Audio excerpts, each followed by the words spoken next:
그동안 요양보호사는 일도 고되고 하는 일에 비해 처우는 낮다는 이야기가 많았습니다.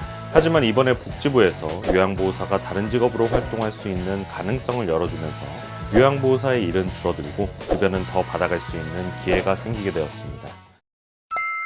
시니어 정보의 모든 것, 걱정 마음바 둘째 아들입니다. 요양보호사분들 하는 일도 고되고 월급은 늘 빠듯하시죠? 그래서 요양보호사 자격이 있어도 실제 일을 하지 않고 계신 분들이 많았습니다. 그런데 이번에 판이 달라질 만한 소식이 나왔습니다. 보건복지부 공청회에서 나온 한 정책 때문인데요. 시행 시점도 멀지 않습니다. 내년 시행을 목표로 준비 중이라고 합니다. 이번 변화가 무엇이고 왜 중요한지, 요양보호사에게 어떤 기회가 되는지, 지금 무엇을 준비해야 하는지 차근차근 정리하겠습니다. 시작 전에 좋아요만 꼭 부탁드릴게요. 피가 되고 살이 되는 걱정마 오빠, 지금 시작합니다.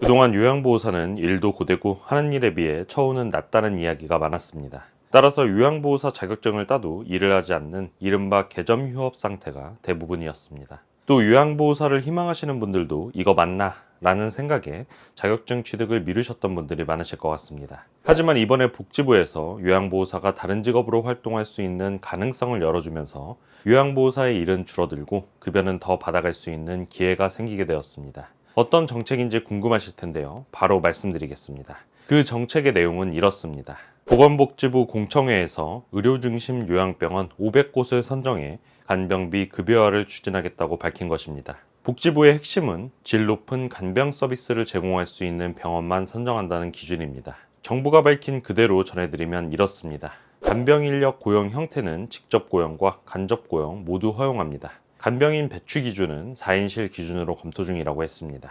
간병 인력 자격 요건은 요양보호사가 포함될 예정입니다.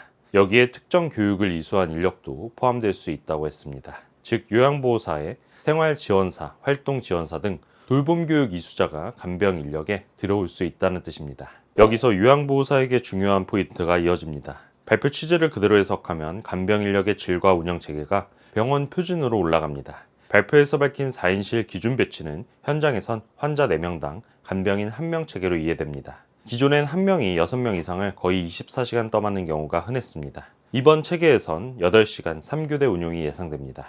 또 병동에는 의사 간호 인력이 상시 대기하기 때문에 위급 상황 대응 부담이 줄어듭니다.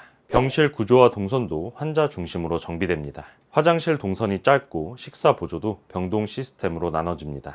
무엇보다 돌봄 외에 직무가 대폭 줄어드는 환경이 기대됩니다. 요양원이나 주간보호센터에서 프로그램 진행, 청소 보조, 주방 보조까지 맡던 현실과는 결이 다릅니다. 병원에서는 환자 안전과 돌봄에 집중하게 됩니다. 근무 질이 올라가면 이직을 망설이던 분들에게도 선택지가 될 것으로 예상됩니다. 정책의 현 단계도 말씀드리겠습니다. 공청회에서 큰 틀은 공개됐지만 세부 요건은 논의와 보완을 거쳐야 합니다. 지역별 인력 수급 상황도 변수가 됩니다. 그래서 자격 요건이 100% 이대로 확정이라고 단정하긴 이릅니다. 임금과 세부 근로조건도 아직 확정 발표가 아닙니다.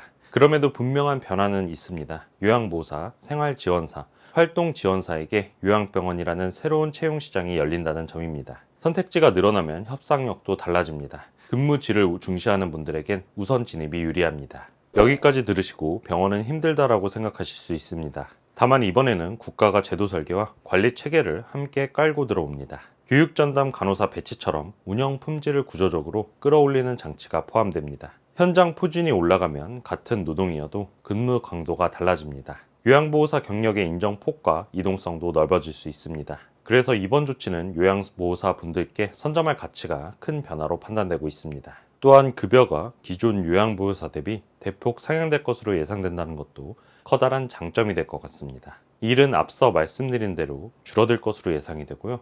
요양병원의 간병인 월급이 풀타임 근무를 가정했을 때 380만 원 정도가 됩니다.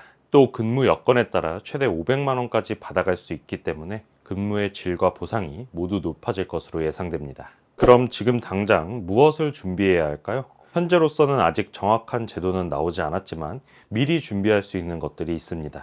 먼저 자격, 교육 증빙을 정리하세요. 요양보호사 자격증, 교육 이수 내역, 최근 근무 경력 증명서를 한 파일로 묶어두시길 권장드립니다. 그 후 제도가 정비되고 공고가 뜨게 되면 가장 먼저 접수를 하셔야 가장 좋은 기회를 받으실 수 있습니다.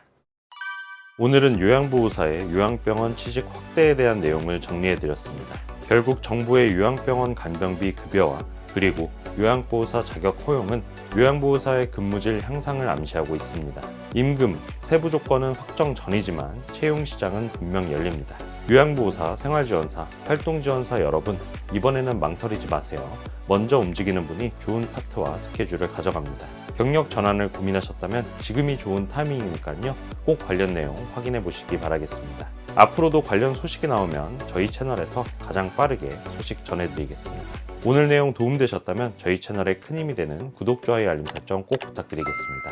감사합니다.